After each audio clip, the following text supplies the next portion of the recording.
नमस्कार, मी देवहूती गांजापूरकर आणि तुम्ही पाहत आहात गल्ली ते दिल्ली. महाविकास आघाडीला पुरतं बदनाम करून सोडायचं असा चंग वंचित बहुजन आघाडीचे नेते प्रकाश आंबेडकर यांनी बांधलाय. आंबेडकरांना राजकीय भविष्य सांगण्याची आवड आहे. राष्ट्रवादी काँग्रेसमध्ये होणारा संभाव्य बॉम्बस्फोट त्यांनी अगोदरच सांगितला होता. देश पातळीवर झालेली इंडिया आघाडी टिकणार नाही असंही त्यांनी सांगितलं होतं. काल सोलापूरच्या सभेत बोलताना आंबेडकर यांनी महाराष्ट्रात तरी इंडिया किंवा महाविकास आघाडी टिकेल का असा संशय व्यक्त केलाय.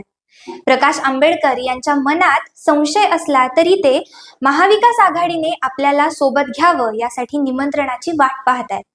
त्यांच्या अटींवर युती होणार नाही याची त्यांना पूर्ण कल्पना आहे. मग ते सातत्याने आघाडीत घ्यावे अशा विनवण्या का करतायत?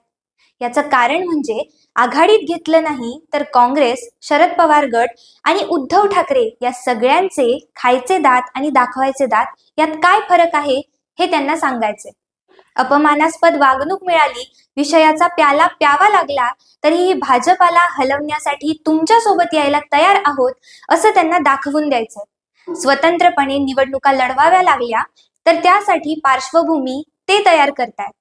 रमेश चेन्निथला, राहुल गांधी, सोनिया गांधी अथवा मल्लिकार्जुन खरगे यापैकी कोणी वंचित बहुजन आघाडीला बैठकीसाठी बोलवल्यास कोणताही संकोच न ठेवता आम्ही त्यात सहभागी होऊ असं सांगत महाविकास आघाडीच्या बैठकीत एक प्रकारे सहभागी होणार नसल्याचं अप्रत्यक्षपणे ते स्पष्ट करतायत.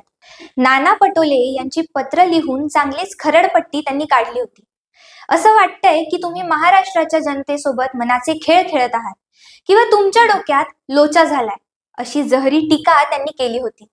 युतीमध्ये सन्मानाने सोबत घ्यायचं नाही आणि स्वतंत्रपणे लढल्यास भाजपची बी टीम असल्याचा आरोप करायचा ही काँग्रेस राष्ट्रवादीच्या नेत्यांची जुनी खोड आहे.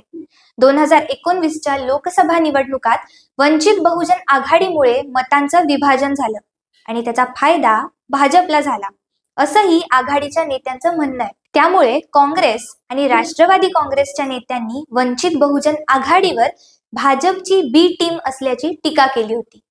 पण तुम्ही सोबत घेणार नाही आणि आपला पक्ष टिकून ठेवण्यासाठी कोणी निवडणूक लढवली तर त्याच्यावर आरोप करायचे ही दुटप्पी नीती प्रकाश आंबेडकर उघड करतात.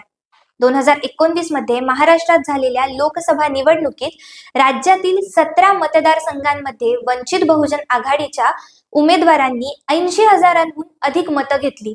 भारतीय निवडणूक आयोगाने जाहीर केलेल्या आकडेवारीनुसार उमेदवारांना 41,32,242 म्हणजेच 7.64% एवढी मतं मिळाली.